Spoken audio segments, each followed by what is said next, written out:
পুনৰায় কোন হেৰো মূৰ্খ গল্প যে দৈত্যকে বিয়া মহা সমাৰোহেৰে আজি আপন পাহৰা মূৰ্খ কংসতয় সিংহৰ ধ্বনিটো এই দৈত্যকে গৰ্ভজাত অষ্টম সন্তানে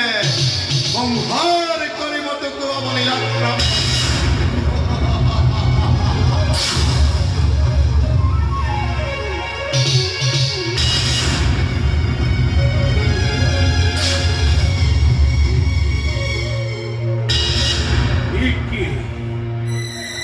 আসম্মিত হল দৈত্যবাণী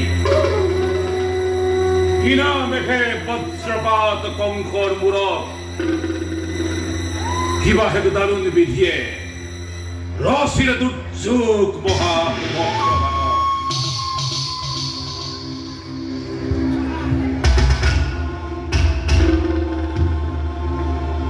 দৈত্যকীৰ গৰ্ভজাত সংহাৰ কৰিব মোক অবলীলাক্ৰমে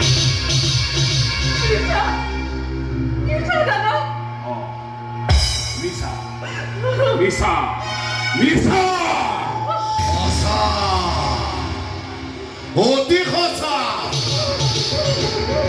মনত পেলা কংসতই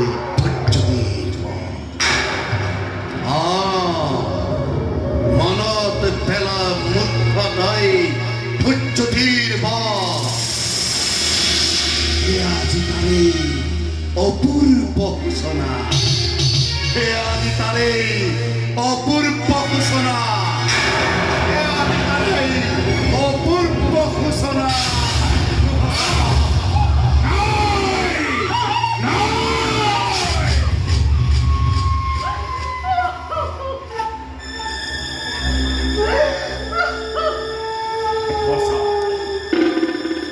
অতি সঁচা মনত পৰিছে সেই ধৈৰ্যটিৰ বল আপোন পাহৰা হৈ আনন্দতে আজি পাহৰিছো নিজৰে ভূত ভৱিষ্যত আহৰণ কৰি নিচাকাশী বাণীয়ে উৰাই নিচাহি কৰ্তব্য নিজ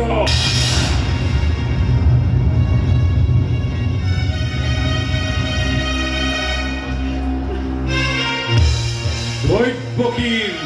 পুত্ৰে মোক কৰিব নিধন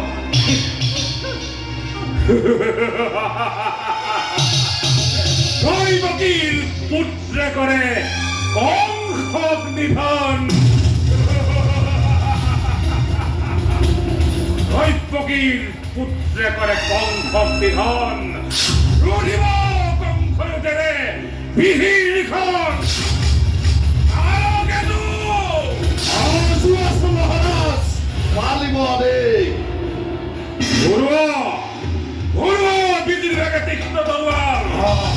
আনন্দ উন্মত্ত প্রজা বড়ি চিত্রমূর করুণায় শত্রু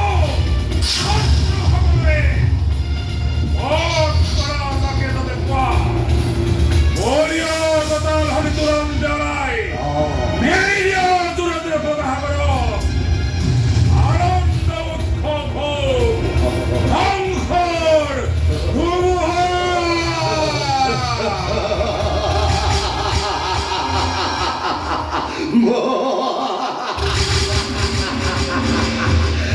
ইমান আনন্দ আদি লাগিছে প্ৰাণ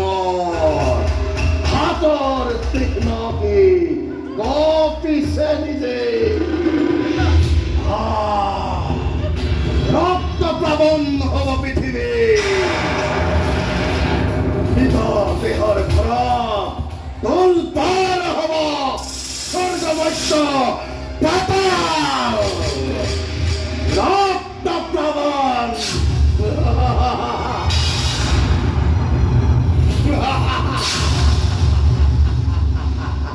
যাও মহাৰাজ ধ্বংস লীলাময় কৰু আৰম্ভ